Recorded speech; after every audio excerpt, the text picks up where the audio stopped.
Hi guys, good morning. Just another quick video on this 2021 Toyota Tundra with the heater case problem. We got it back in the dash. When I say we got it, I got it back in the dash just on the main heater case part of everything. I went a little further last night than what I had planned just because things was flowing good. So I meant to stop earlier to show you a couple things, but I think I can still show you kind of in between the cracks. We have the lines all hooked up. The AC lines went back in smoothly there at the firewall. We have the gauges in place to pull a vacuum and charge it again. The heater hoses are reattached to the core, the rubber grommet in place. That's really all there was to it up under the hood. That was pretty much the easy part of the job. Now let's go back inside here. And what we got in here, like I said, I went a little bit further. I put the radio applique and the radio and heater control part of it back in. As you can see, it's back in. This was the bracket that had been bent back up to here where I could get everything out. This bracket bent right back down. I had cut a tab up there in the very top part. You can barely see it right here. This top part I did not cut.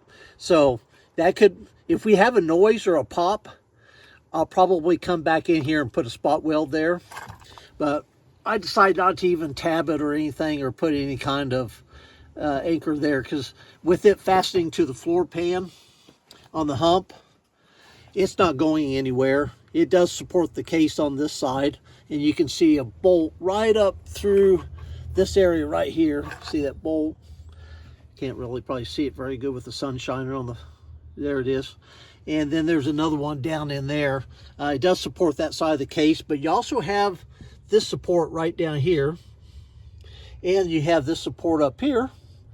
Then you have the opposite ones on the other side, on this side of everything, that's just like that. So it's not going anywhere. Everything is very, very solid. There's no shake or movement. I also sliced to get this panel right here out that all this applique pops into in a whole bunch of points.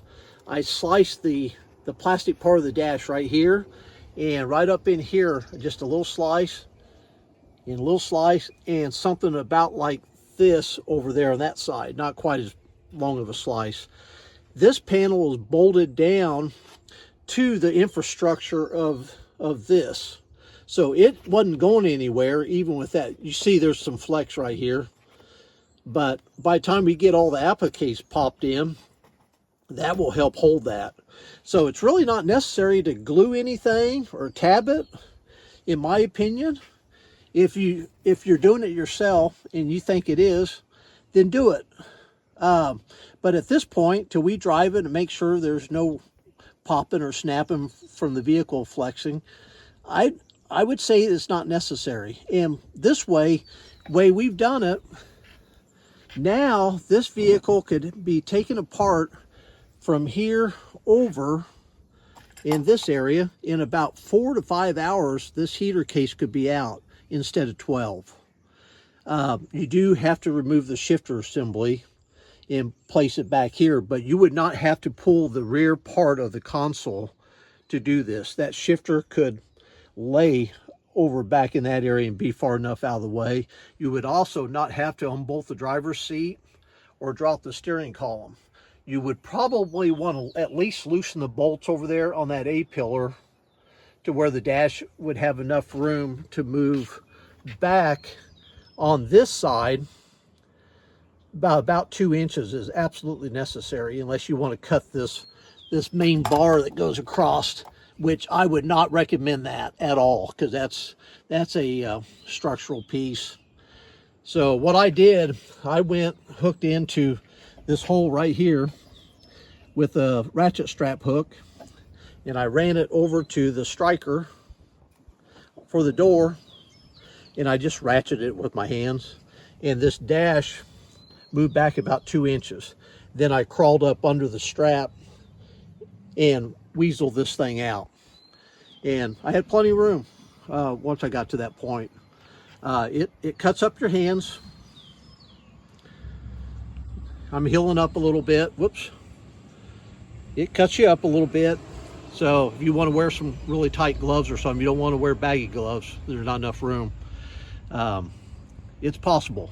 So I'm down to just not all that many pieces. I got a few here. I got the 2 airbags for the lower part of the dash laying in the bed back there. I don't have too many more things to do. I'm definitely over the hump. And but I just wanted to show you guys this. There'll be a third part. We'll have it all done. See how everything works. We'll give some more final thoughts on this on the third video. Probably be about a 5-minute video, and we'll go from there. So okay, stay tuned for part 3. Okay, you guys have a great day out there.